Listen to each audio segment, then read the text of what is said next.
Sheikh chilli को वहम हो गया था कि उनके सर पर मिट्टी का गड़ा रखा है। उस हियाली गड़े को हर वक्त दोनों हाथों से संभालने और टूटने से बचाने की फिक्र में रहते थे। कमरे या गढ़ के दरवाजे से निकलते तो बड़ी एहतियात बरतते, घुटनों को हम देकर आहिस्ता आहिस्ता चलते कि कहीं गड़ा चौखट से टकराकर टूट ना जाए। रास्ता चलते तो फूंक फूंक का कदम रखते कि किसी का धक्का या इन्हें खुद ठोकर न लग जाए। शेख चिली की इस बीमारी से उनकी अम्मा बहुत परेशान थी। वो उन्हें लाख समझाती कि तुम्हारे सर पर कोई गड़ा नहीं है, लेकिन शेख चिली न मानते। उन्हें लगता था कि उनके सर पर गड़ा है, इसलिए वो अक्सर अपनी अम्मी से भी लड़ झगड़ते और कहते है क्यों नहीं, बहुत से हमारी गर्दन टूटी जाती है और अम्मा तुम कहती हो कि सर पर गड़ा नहीं है। अम्मा अपनी आंखों का इलाज करवाओ, जो इतना बड़ा गड़ा भी नहीं देख सकती। वो अक्सर चिल्ला उठते। बस खाना खाते और सोते वक्त वो ख्याली कड़ा उतार कर करीब रख लेते, वरना हर वक्त हर जगह सर पर ही उठाए फिरा करते। एक रोज बाजार जाने को घर से निकले, गली का मोड़ मुड़कर सड़क पर आए कि एक नौजवान तांगे वाला तांगा बगाता हुआ गुजरा। टक्कर होते होते बची थी। शेर चिली लड़खड़ा गए और ख्याली कड़े को मजबूती से सर पर जमाते हुए चिल्लाए, अरे बदबहत, क्या तेरी सास की बारात निकली जा रही है कि दीवानों की तरह तांगा बगाए चला जा रहा है? अभी हमारा गला गिरकर टूट फूट जाता। तांगे वाला तो क्या सुनता, वो तो इतनी देर में कहीं का कहीं निकल गया था। करीब ही एक शरीर लड़का खड़ा ये सारा मंजर देख रहा था। हैरत से बोला, गड़ा? कौन सा गड़ा फूट जाता? शेर चिली ने गुस्से से लड़के को गुड़ा और बुरा सा मुंह बनाकर बोले, जो हमारे सर पर डरा है। और कौन सा? इतना बड़ा गड़ा दिखाई नहीं देता? आंखें हैं या बटन? लड़का समझ गया कि ये कोई पागल है। उसके होंठों पर शरारत अमेज मुस्कुराहट फैल गई। उस दौरान कुछ और लड़के भी वहां आ गए। सब शेर चिली के पीछे लग गए। तोड़ दो इसका गड़ा, तोड़ दो, वो नारे लगाते और उन पर पत्थर फेंकने लगे।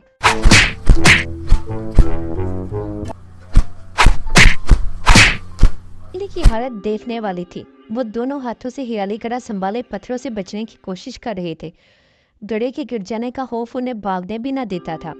कुछ लोगों ने डांड डपट कर लड़कों को भगाया। शेर चिली बजाय बाजार जाने के हामते खामते घर लौट आए। गड़ा सर से उतारकर एहतियात से एक तरफ रखा और अंडाल से चारपाई पर गिर पड़े।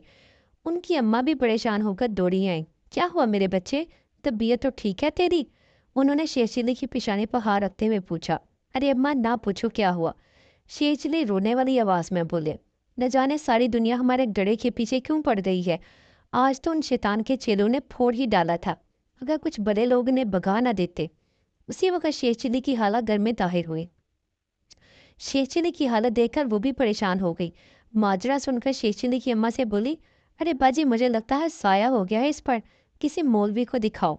फिर कुछ सोचने के बाद कहा, हमारे मोहल्ले में एक हकीम जी हैं, बड़े अल्लाह वाले हैं, बहुत शिफा है उनके हाथ में, रूहानी इलाज भी करते हैं, उन्हीं के पास चलो। अगले रोज दोनों बहनों ने शेख चिली से हकीम के पास चलने को कहा तो वो फैल गए कि हम तो नहीं जाएंगे। दोनों बहनों ने समझाया तो बोले, क्यों जाएं हम हकीम के पास? ना बुखार, ना खांसी, ना कुछ और। तुम लोगों को कोई बीमारी है तो तुम चली जाओ, हमें क्यों लेके जा रही हो? दोनों ने बहुत मिन्नत समाजत की तो बिलाहे राजी हो गए। हकीम साहब ने जब पूरा हाल सुना, उनके होंठों पर मुस्कुराहट आ गई। शेर चिली की माँ से बोले, तो आपके ख्याल में आपके बेटे को वहम है कि इसके सर पर कोई गड़ा है? जी हकीम जी, अम्मा ने जवाब दिया। और इस वहम से ये खुद ही नहीं, हम सब भी बहुत परेशान हैं। और हमारी ये बहन तो कहती है कि इस पर कोई साया हो गया है, अल्लाह के वास्ते कुछ कीजिए। मगर बहन, हकीम साहब की मुस्कुराहट गहरी हो गई, हमारा ख्याल है ये वहम आपके बेटे को नहीं, खुद आपको हो गया है कि इसके सर पर कोई गड़ा मौजूद है। गड़ा तो वाकई रखा हुआ है इसके सर पर। हकीम साहब की बात से शेख चिली की अम्मा और हाला पर तो हैरतों के पहाड़ टूट पड़े, मगर शेख चिली खुशी से उछल पड़े और फौरन ही हियाली गड़े को दोनों हाथों से संभालते हुए बोले, देखा, हम ना कहते थे हमें कोई वहम नहीं है, तुम लोगों की बिनाई कमजोर हो गई है।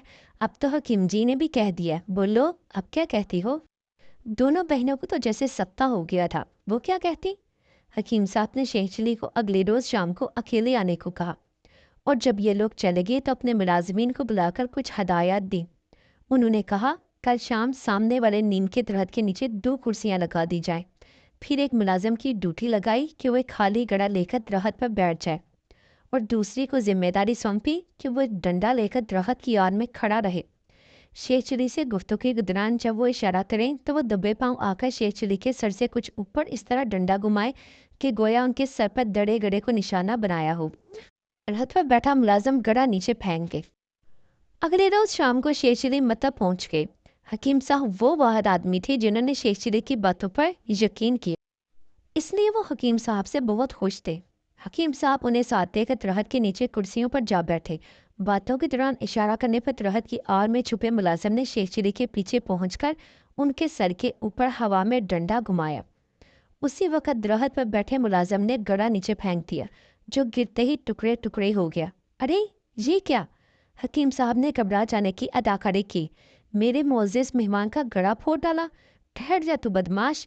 وہ چیختے ہوئے کرسی سے اٹھے، مگر ڈنڈے سے وار کرنے والا ملازم اتنی دیر میں نظروں سے اوجھل ہو چکا تھا۔ بھاگ گیا کم بخت! ہاتھ آ جاتا تو؟ حکیم صاحب 2-4 قدم دوڑنے کے بعد رک کر بڑبڑائے اور واپس شیر چلی کے پاس چلے آئے، جو حیران پریشان یہ سارا منظر دیکھ رہے تھے۔ آپ کو کوئی چوٹ تو نہیں آئی؟ حکیم صاحب نے شیر چلی کے کندھے پر ہمدردی سے ہاتھ رکھتے ہوئے پوچھا۔ نہیں، ہم تو بالکل ٹھیک ہیں، شیر چلی نے چونک کر جواب دیا۔ مگر افسوس آپ کا گلا پھوٹ گیا۔ نہ جانے کون بدماش تھا وہ؟ حکیم صاحب نے افسوس ظاہر کرتے ہوئے کہا۔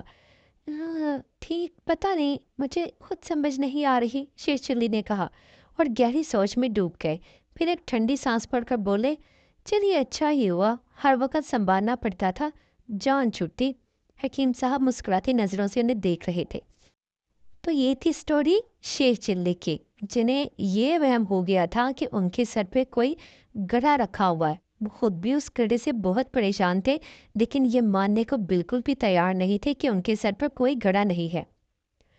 تو حکیم صاحب نے اپنی عقل مندی اور ہوشیاری سے انہیں ان کے وہم سے آزاد کروایا۔ تو کیسی لگی آپ کو یہ سٹوری؟